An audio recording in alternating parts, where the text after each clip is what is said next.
Hello দর্শক, আসসালামু আলাইকুম। কেমন আছেন সবাই? আশা করছি সবাই অনেক ভালো আছেন। আমিও আল্লাহর রহমতে অনেক ভালো আছি। আজ আবারও হাজির হয়ে গেলাম নতুন একটি রেসিপির সাথে। আজকে আমি আপনাদের সাথে অসম্ভব মজার হেলদি নাস্তার একটি রেসিপি শেয়ার করব। এই নাস্তাটি তৈরি করা একেবারেই সহজ। শুধুমাত্র ডিম, আলু আর টমেটো দিয়ে ঝটপট এই নাস্তাটি তৈরি করে নিতে পারেন। এটা বাচ্চাদের টিফিনেও দিতে পারেন। আশা করছি এই রেসিপিটি বাসার ছোট থেকে বড় সবাই খুবই পছন্দ করবে। তো চলুন রেসিপিটি দেখে নিচ্ছি। এই রেসিপিটি তৈরি করার জন্য এখানে আমি একটি বড় সাইজের আলু নিয়েছি। আলুটাকে এরকম পাতলা করে কেটে নিয়েছি। আলুটাকে এরকম ট্রায়াঙ্গেলের মতো করে কেটে নিয়েছি। এভাবে বটি কিংবা ছুরি দিয়ে পাতলা করে কেটে নেবেন। প্রথমে চুলায় একটি ফ্রাই প্যান বসিয়ে এর মধ্যে 3 টেবিল চামচ পরিমাণে সয়াবিন তেল দিয়ে দিচ্ছি। তেল গরম হয়ে আসলে এর মধ্যে দিয়ে দিচ্ছি 1 কাপ পরিমাণে পেঁয়াজ কুচি। পেঁয়াজটাকে হালকা ব্রাউন কালার করে ভেজে নেব, তবে খুব বেশি কড়া করে ভাজবো না। পেঁয়াজ ভাজা হয়ে গিয়েছে। এবার এর মধ্যে কেটে রাখা আলুগুলো দিয়ে দিচ্ছি। আলু পেঁয়াজের সাথে ভালো করে মিশিয়ে নিচ্ছি।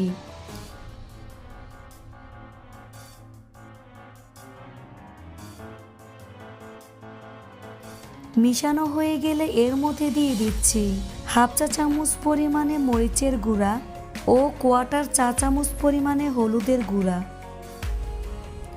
হলুদ মরিচ ভালো করে মিশিয়ে নিচ্ছি।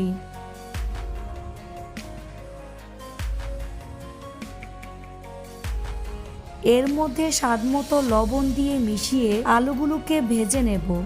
আলু যতক্ষণ পর্যন্ত না সিদ্ধ হয়ে আসে ততক্ষণ পর্যন্ত অনবরত নাড়তে থাকবো। চুলার আঁচ একেবারে কমিয়ে আলু সিদ্ধ করে নেব।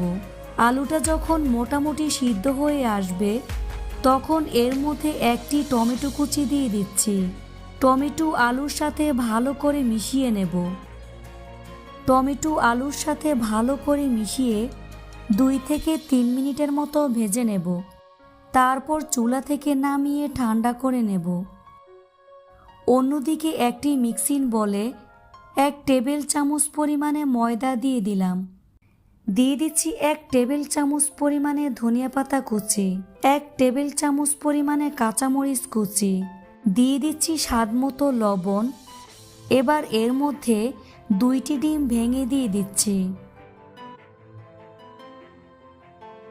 তারপর সবগুলো উপকরণ খুব ভালো করে মিশিয়ে নেব। ডিমটাকে ভালো করে বিট করে নিতে হবে। ডিমটা যত বেশি বিট করে নেবেন নাস্তাটি তত বেশি সফট ও ফ্লাফি হবে। এবার এর মধ্যে ভেজে রাখা আলু দিয়ে দিচ্ছি। আলু সব কিছুর সাথে ভালো করে মিশিয়ে নেব।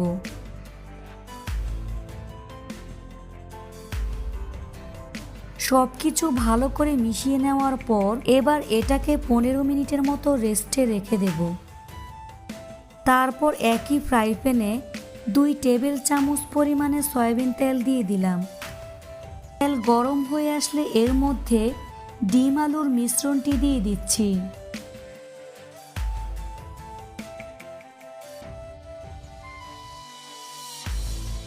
তারপর এই মিশ্রণটি চারপাশে ছড়িয়ে দেব।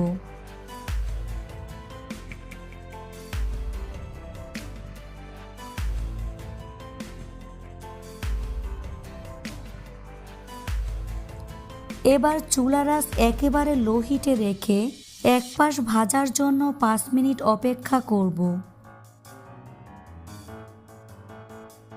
এক পাশ ভাজা হয়ে গেলে একটি প্লেট উপরে রেখে খুবই সাবধানে উল্টে দিতে হবে। এটা উল্টে নেওয়ার পর অপর পাশটি 5 মিনিটের মতো ভেজে নেব। এ সময় চুলা মিডিয়াম লো হিটে রাখতে হবে। নাস্তাটি ভাজা হয়ে গিয়েছে। এখন একটি প্লেটে তুলে নিচ্ছি। তারপর পরিবেশনে চলে যাব। এখন ছুরি দিয়ে এভাবে সমান 4 ভাগ করে কেটে নেব। আশা করছি আমার আজকের এই রেসিপিটি আপনাদের কাছে ভালো লেগেছে।